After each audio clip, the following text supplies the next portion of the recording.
Hello and welcome back to the Fruit of Grisaia, Amane's route.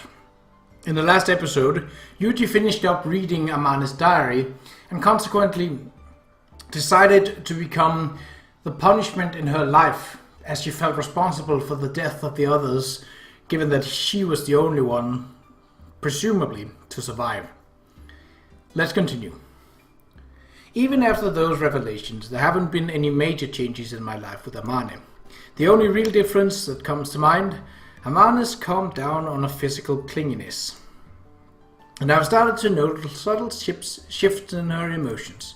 From what Sakaki tells me, this had been going on frequently even before now, but when something happy or fun happens, Amane tends to get a slightly brooding look on her face. Now that I understand these signs of her self-reproach and guilt for what they are, I admonish her. You're allowed to smile. Sometimes I outright order her to do so. And although I know she's still thinking a cowardly insect like me has no right to be happy, she always manages to give me a sweet, artful smile in response. Amane once told me I had a crappy excuse for a smile, and now I understand why she saw through it so easily. She's a far more experienced master of the forced smile.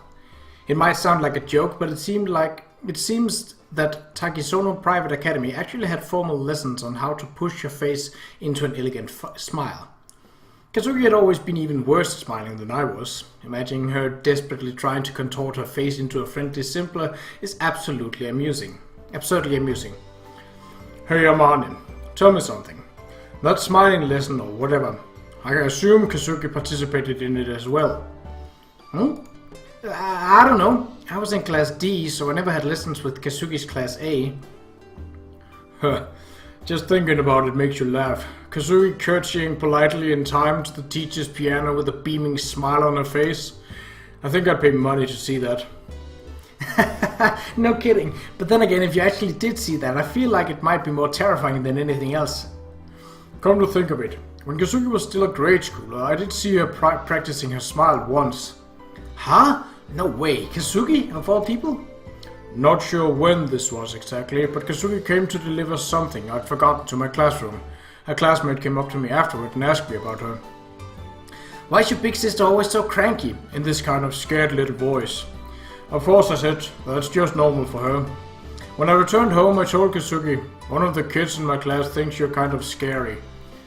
Guess it was a little bit of a shock, even for her. She started practicing her smile in front of the mirror after her bath. Funny, right? Sure. You're allowed to smile yourself, you know, or even laugh. Yeah, I know. It's been years and years after all. I understand. I should be able to talk about this with a smile by now, but... Smiling is the duty of those who are left behind. Please try. Yeah, but when I remember Kazuki, it's just... No good, huh? Yeah. From reading the contents of Amane's diary, I understand that she worshipped Kazuki like a god. Odds are giving her standard order to smile now would only worsen her suffering. To be honest, the topic of my sister still stings a bit for me as well. But I guess I've developed my own way of coping with it. Amane, tell me something. Do you really believe Kazuki is dead? Huh? Wait, what do you mean by that? Exactly what it sounds like. To be honest, I don't really buy it. Certainly she's dead on paper, and they did find something that was thought to be Kazuki's corpse at the site. But I just can't believe that she'd die that easily. Well, I mean, I don't want to believe it either, but... I'm going to get into slightly gruesome territory here, alright? Okay. The corpse of Kazuki they found on the site had been cut to pieces. You know that as well, right? Yeah. But for some reason they never found her head. What do you think of that?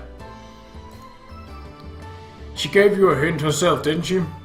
A long time ago, Kazuki told me about a swindle where careful cutting and pasting makes 10,000 yen notes into 11 slightly smaller ones. And she showed you a similar trick with 11 carats. Huh? Corpses aren't any different. Just as an example, if you happen to have 10 of them lying around, you could probably make 11. Don't you think? No way, I mean, that's just crazy. People and carrots are very different things, you know. Not to Kazuki they aren't. Then, what, you're saying she's alive? I don't know that. If she's alive, why hasn't she shown herself to us? It's all a mystery. But there's one thing I'm confident about. I do not think Kazuki would accept death that easily. And she always did have a number of personalities, characters she'd play. But now, she might well be casually going about her business somewhere as a totally different person. I can't shake that feeling. At the time, 13 corpses were discovered at the crash site. Many of them had been horribly damaged. But the numbers matched. The investigators didn't have any reason to be suspicious, and the corpses were roughly identifiable. There was no point in DNA testing. Given the dismembered, partially consumed state of many of the bodies, a few missing parts wouldn't have inspired any serious doubts. And of course, Kazuki's head was never discovered. When they discovered the corpses, they did investigate the cause of death, but there was no DNA testing performed. Kazuki's alive? No, I'm just saying it's possible to think that way. It's not like I have any real evidence. But Kazuki did say, I'm not going to die, and we'll definitely meet again someday. I'm sure she did. Right, but look, Amane, I'm not seriously trying to push this theory on you. All I meant was thinking Kazuki might still be alive somewhere might help you find the courage to... Ah! You're not listening to a word I say, are you? Hold on, where are you going all of a sudden? Apparently remembering something, Amane dashes off as if stung by a whip. I follow her as she flies up the stairs, throws open the door to her room, and begins rummaging around vigorously in her closet. Hello, Amane. Amane-san, anyone home? Here it is. Look at this. What's this?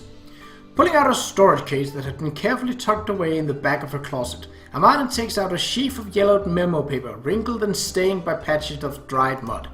Even at a glance, I immediately recognized the familiar handwriting lining those pages.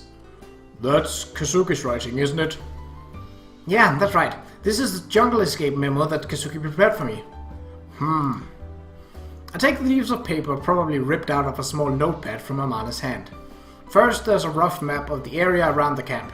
No doubt a product of Kazuki's independent investigations. She also included a number of methods to ascertain direction within the forest, including orientation by the stars. If your path ahead seems overly difficult, don't hesitate to take a detour. And when you think your physical strength may be failing you, take a rest. Use the time to discard items from your rucksack, beginning with the heavy and inessential. The soil is full of volcanic rock and dense minerals, so the trees' roots are shallow and twisted. Also, the access to sunlight is irregular. For these reasons, the direction of the growth won't be a reliable navigation tool. Maintaining pressure on your ankles offers some relief from swelling. Wear 2 sets of socks and pull them to your calf. Your lactic acid buildup will be less severe. Just don't expect this to offer much protection against leeches. Very methodical. Well, that's Kazuki for you. Yeah, and here? See, look at this.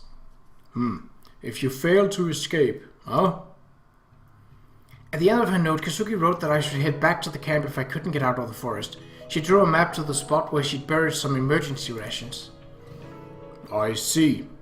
Judging from the fact that she wrote these notes, Kazuki must have known from the start there was a good chance she'd be making you escape alone. Yeah, I'm sure Kazuki predicted it would turn out the way it did. But what made this come to mind all of a sudden? Well, okay, this is just a what if, but if Kazuki is alive, I think there might be a hint about her whereabouts here. Here? At the scene of the accident? Yeah, that's right. If she wanted to leave me anything in the end, don't you think she would have buried it with these emergency rations? The day after the incident, Kazuki went into the jungle alone with a shovel. I think she must have been digging a hole and burying food she gathered from the bus. And she just disappeared out of nowhere every once in a while. I figured she had a tiny bladder or something, but she might have been making regular trips to that hole to hide something. I see. Sounds like the only realistic possibility of finding any clue that might lead us to Kazuki. Yeah, and if she's dead, I think it's where she would have stashed anything she was leaving behind. Hey, Yuuji, want to go take a look? Go to the scene? That seems, you... Yeah, you're not wrong, it'll probably be tough. That place is filled with awful memories. But I think I need to face that at some point. And if you come with me, Yuuji, I think I'll probably be alright. I see. Well, just think of it as a little date, okay? Sorry, but please do tag along. Yeah, alright then.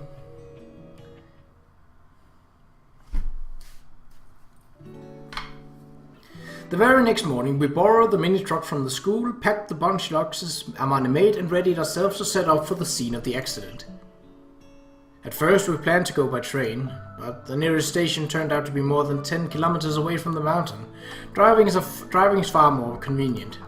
The plan is to make our way to the site, park in a lot at the foot of the mountains, and walk from there, but fortunately, there's apparently been a memorial erected on the site of the crash, which means the path up to the mountain was created as well.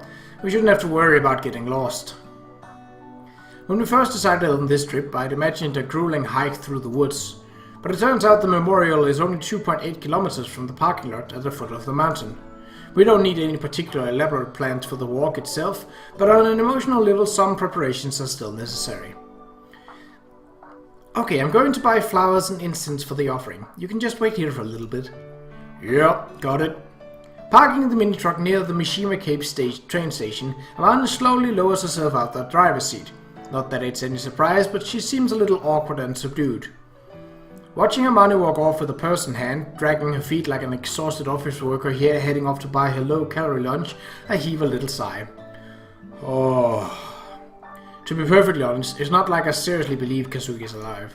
I'm sure it's the same for Amane.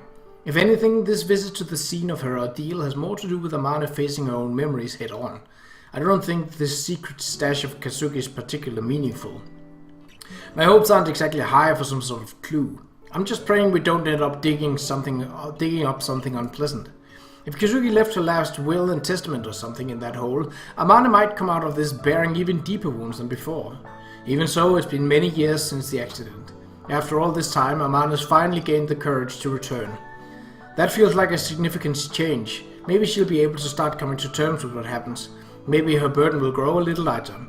The point of visiting her grave is to bring comfort to those left behind. That's a firm belief of mine. I might have been a little too lost in thought. I didn't notice the man approaching until he was standing immediately behind me.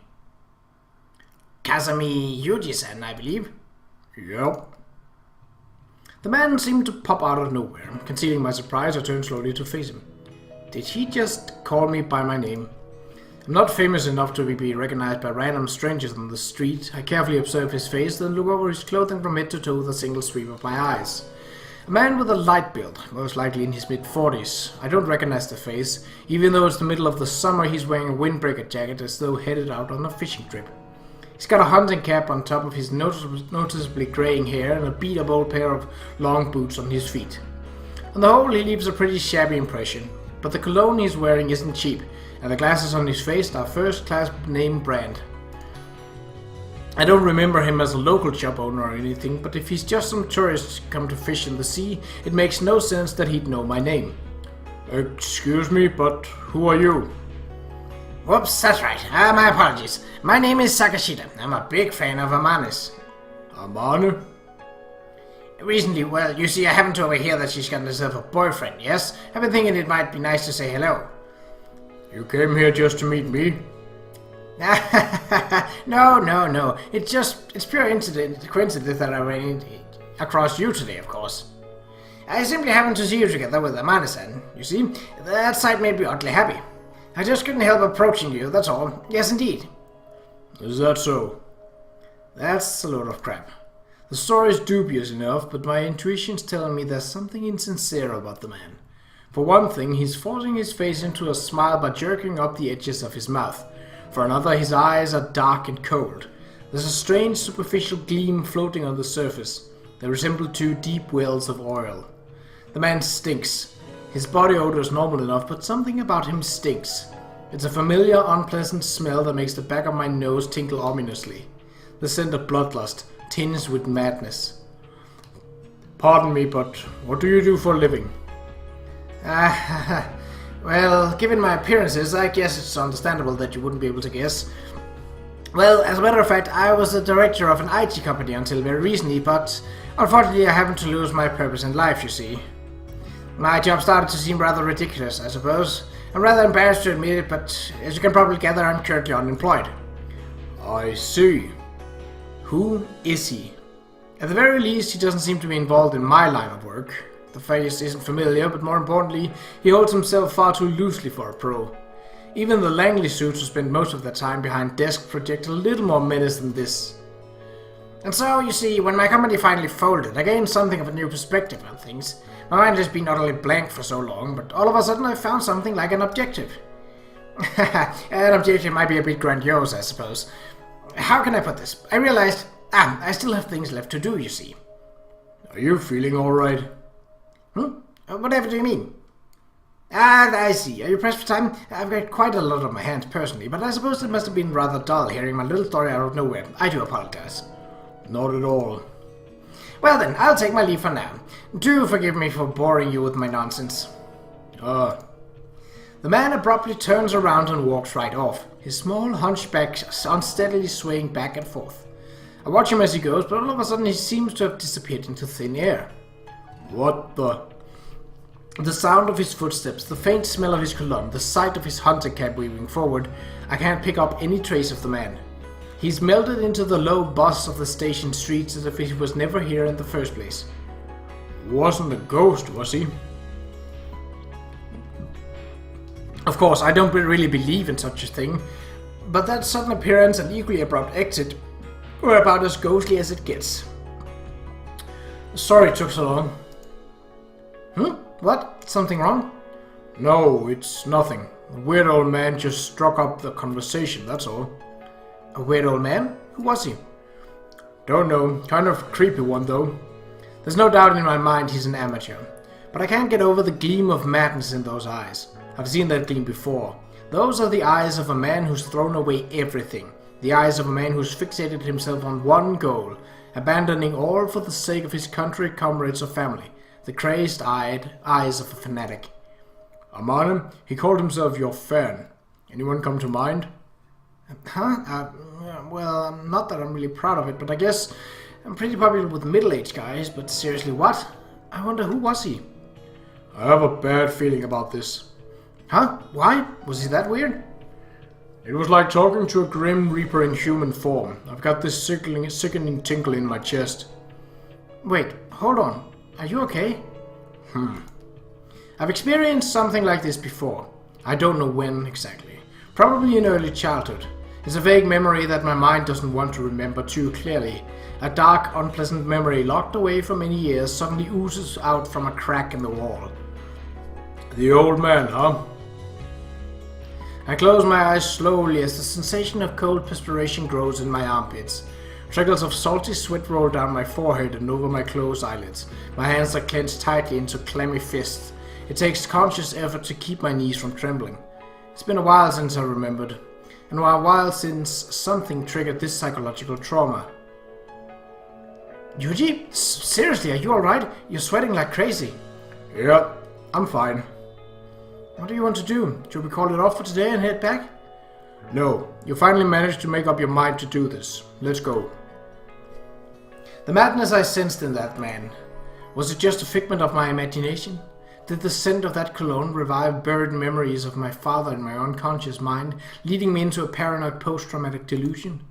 Whatever the case, at the moment I just want to put as much distance between me and him as possible. Our destination is about 2.5 hours away from Mishima Cape by highway. While I'll admit to a little unease at letting Amane take the wheel, it'd be difficult to complain given her obvious technical skill as a driver. The mini truck accelerates smoothly as we pull into the fast lane, with its 4-cylinder engine purring. Ah, crap, is the tire pressure a little low? I rear swerved a bit when we went over those tracks. Well, yeah, since we don't have a load in the back. What do you think? Should we stop at the next service area and get some more air in the tires? Hardly necessary. Any more pressure and it'll ride rough once we get off the highway. Just turn the wheel into the sway and keep our weight evenly distributed. Focus on directing the rear driver's side tire and we shouldn't fishtail. Maybe a little light acceleration, like this? Right. You're gently turning onto an exit. Ah, I see. Just like driving on a snowy road. Even distribution of contact pressure, huh? Sort of like a human torque splitter. You've lost me now. In any case, all I'm saying is, we got 4 tires on this thing, so make good use of them all. Easy for you to say. I know I make driving look easy, but that's actually really tricky, you know? I do, but I also know what you can do. I wouldn't have said that to just anybody. Hehe. What? You really are Kazuki's brother, aren't you? What's that supposed to mean? Well, I can't really put it too well, but you two are definitely alike somehow. Can't deny it. In a lot of ways, Kazuki raised me more than my parents did. Right. Don't get so transparently depressed at every little thing I say, will you? I don't want to tiptoe around trying to be tactful. It's a pain in the ass. You don't mince words. Kazuki isn't as delicate a subject for me as you seem to think. Not that I can completely laugh it off, but there's no need to get gravely serious every time I mention her name. And for what it's worth, I'm not trying to torture you about her death either. But... Yeah, I know. When you want me to bully you, just say the word. I'll play along unless I have something better to do with my time. That nasty way of talking really does remind me of her. Don't laugh at me, woman. This is as much as I can do. I push and pull Amane around, keep her hands full so that she doesn't even have time to get depressed. And in her darkest moments, I scold her outright. You got a responsibility to live for my sake. I won't allow you to run away from it. That's all I can do for her, but I believe it'll be enough. I believe she'll be saved someday. I have to believe that. But for now, Amane still recoils from happiness, sinking into strong depression at the best of times. If the weight grows too heavy for her to bear, she tugs on my sleeve so that no one else can see, then whispers into my ear, always the same words. Hey, bully me, I need my punishment for the day. Please. Tormented and teased, she finds peace of mind that eludes her in moments of gentle kindness. I've accepted Amane and that strange contradictory jumble of emotions, just as she's accepted me. We'll work through them together from now on. I don't know how many years that will take. If things go badly, Amane might be like this for the rest of her life. But as long as I'm able to tag along, I will... Huh? What? Remember something funny? No, just... kind of amused at myself thinking seriously about the future and all. What the heck? Everyone thinks about the future every once in a while, don't they? I guess so. Everyone does, don't they? Sooner or later, everything that lives reaches the same future. In other words, death. I've imagined mine a number of times. No, imagine might not be the right word. I've brushed against the very real possibility of death a number of times, implanting the awareness that I might well lose my life this way in my mind. And in those visions I always died alone, without exception. I leave the world with all the dignity of a stray dog in a ditch. No one grieves, no one gets a phone call. My corpse is disposed of in a businesslike manner, and that's that. That's how I'd always seen it played out. For a long time I scraped my way through life, unable to consider even my own path. And now I'm seriously thinking about the future for the sake of a single woman. If that's not laughable, what is? So, what do you have planned for the future, Yuuji? That's an amazingly vague question. What are you asking me specifically? Well, come on. You said you'd stay for me for the rest of my life, right? Oh, I get it. You want me to propose? Yes, well, sure I do, but here's the thing, Yuuji. When we head back to the dorm later, I think you ought to look up the word delicacy in the dictionary, okay? Of course, I'm thinking about marriage as well. But since I've been living pretty selfishly and irresponsibly up until now, it's only kind of difficult to even imagine. I've never lived the sort of life I could tell others about with pride. I'm pretty sure the idea of leaving any trace of my passing through this world has always repelled me.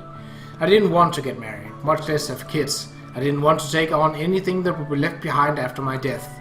Same reason I've never owned more property than I can carry on my back.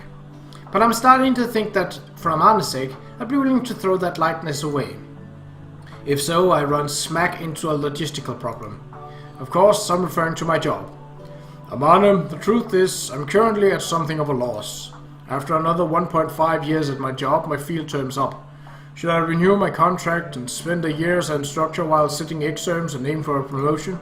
Or should I resign, become a permanent reserve and look for other work? Which would you prefer?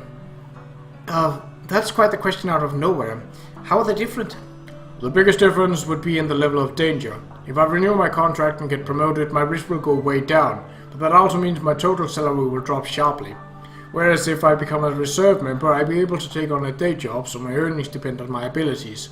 But when called back for emergency service, my job won't be any less dangerous than they are now. In that case, I vote for the safe alternative.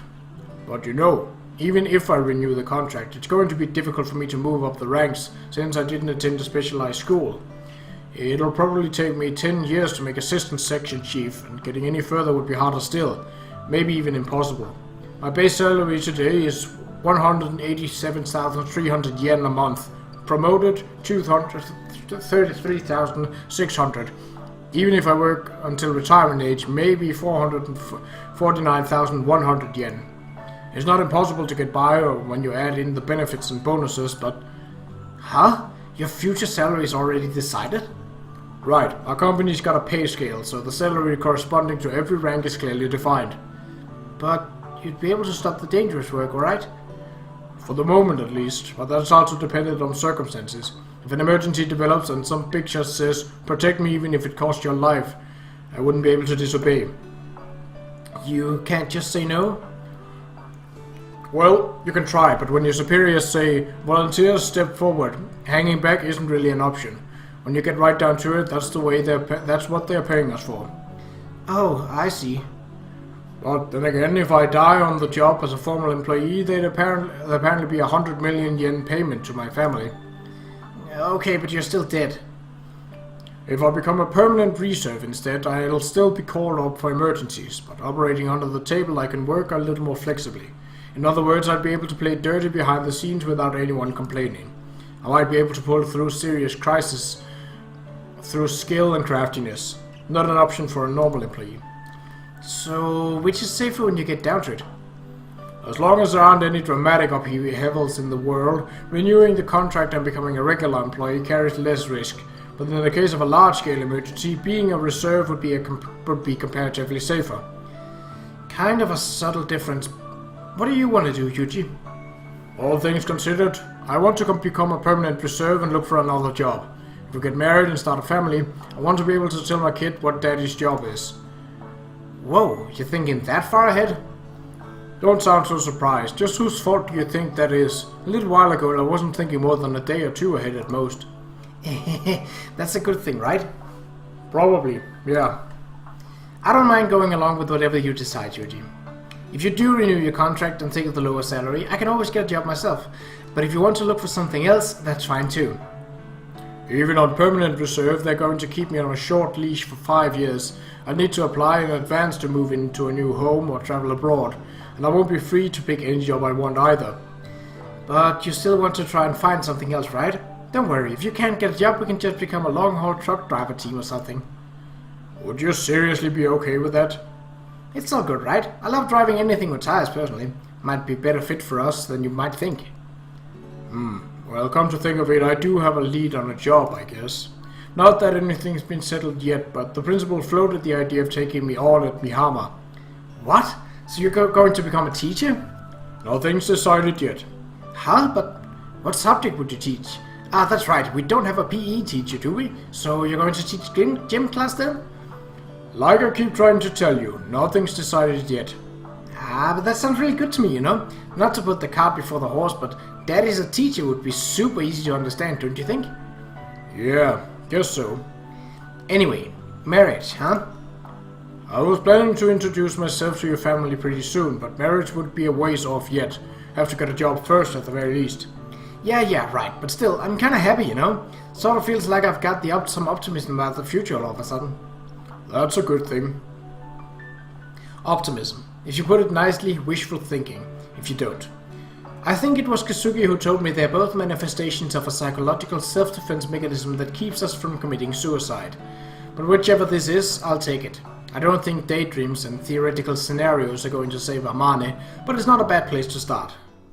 And that's where we'll end this episode. So we shall see how the trip goes in the next episode, in the next one. So until then, take care.